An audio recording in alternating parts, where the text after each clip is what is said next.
Coordinate bond, क्या इसका मतलब? The bond which is formed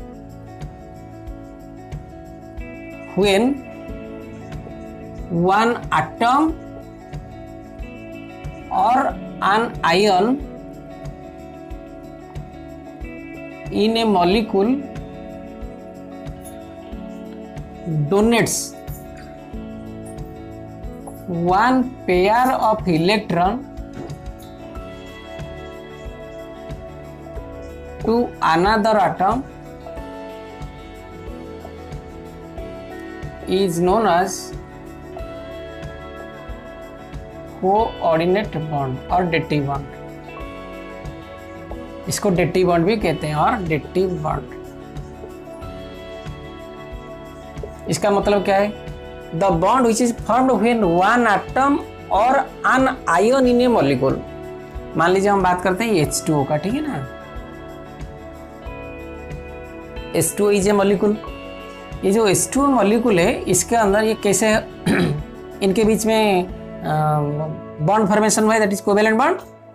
oxygen का आप देखिए 2 2 4, इधर एक इधर एक, इधर हाइड्रोजन एक इसको शेयर किया, इधर हाइड्रोजन एक शेयर किया, है ना। तो इसके चारों तरफ कितना हो गया? 8 हाइड्रोजन का हो गया 2, ये हाइड्रोजन का हो गया 2, ठीक है ना। तो क्या होता है? OH। सो बच्चों, ये जो हाइड्रोजन H2O का मॉलिक्यूल फॉर्मेशन हुआ है by the formation of covalent bond, this is nothing but the covalent bond. So ये बोला है the bond which is formed when an atom और एन आयन। ये मॉलिक्यूल एक H2O ऑफ ए मॉलिक्यूल, ये जो मॉलिक्यूल का एक एटम हो आयन हो, यहाँ एटम है कौन सा? हाइड्रोजन है, और ऑक्सीजन हाइड्रोजन है। यहाँ ऑक्सीजन के पास 2 इलेक्ट्रॉन्स, 2 पेयर इलेक्ट्रॉन्स हैं, दैट इज हम कहते हैं लोन पेयर इलेक्ट्रॉन से शेयर नहीं किया है लोन पेयर से। अगर ये पेयर इलेक्ट्रॉन को दूसरे किसी एटम को डोनेट कर देगा, मान लीजिए और एक ऑक्सीजन एटम यहाँ पर है, इसका कितना है? 6। अगर ये जो पेयर ऑफ इलेक्ट्रॉन इसको डोनेट कर देगा ऑक्सीजन, तो क्या होगा? ये this will term as the coordinate bond. आप समझ गए? यानी ये कह रहा है अगर कोई मॉलिक्यूल फॉर्म हो चुका है by the mutual sharing of electron, that is covalent bond, और उस मॉलिक्यूल में कोई एटम का ऐसा कैपेसिटी है, it can donate at least 1 pair of electrons to another atom. वो आयन हो सकता है मॉलिक्यूल में या एटम हो सकता है। तो यहाँ जो H2O मॉलिक्यूल था, इसमें ऑक्सीजन एटम ऐसा एक एटम है जो इसके पास 2 लोन पेयर इलेक्ट्रॉन है, वो एक पेयर किसको दे सकता है? और एक ऑक्सीजन एटम को दे सकता है। तो ये जो देगा दिस एटम, ऑक्सीजन एटम को जो इलेक्ट्रॉन पेयर देगा, this is known as, this bond will form, this is known as coordinate bond. तो ये H2 का ये ऑक्सीजन क्या होगा? ये होगा donor atom, donor atom in H2O, है ना। ये वो क्या होगा? Acceptor atom. और ये जो इसको सिंबल लिख देने के लिए क्या होता है? ये एक यारो मार्क दिया जाता है। यारो का जो यारो पॉइंट किधर रहता है? जो एक्सेप्टर की तरफ रहता है।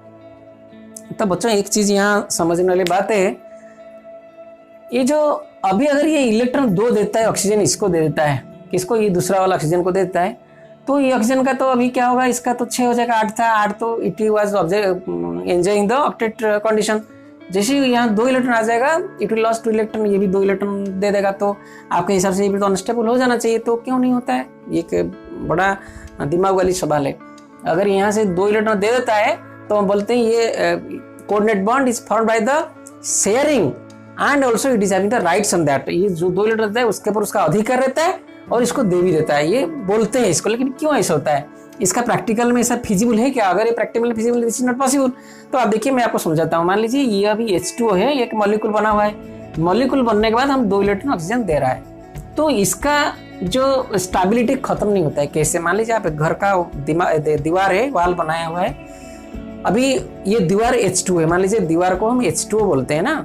अगर दीवार में आप एक खिड़की करिए, उसको तोड़ के करिए, मार्तूल लाइए या आप हैमर लाइए और दूसरा लोहे का कुछ सामान ले उसको तोड़िए और एक उधर खिड़की बनाइए ना, तो ये जो खिड़की बनाएंगे तो क्या घर आपका वाल टूट जाएगा? वाल टूटेगा नहीं, क्योंकि वाल का स्टेबिलिटी वैसे ही रहेगा।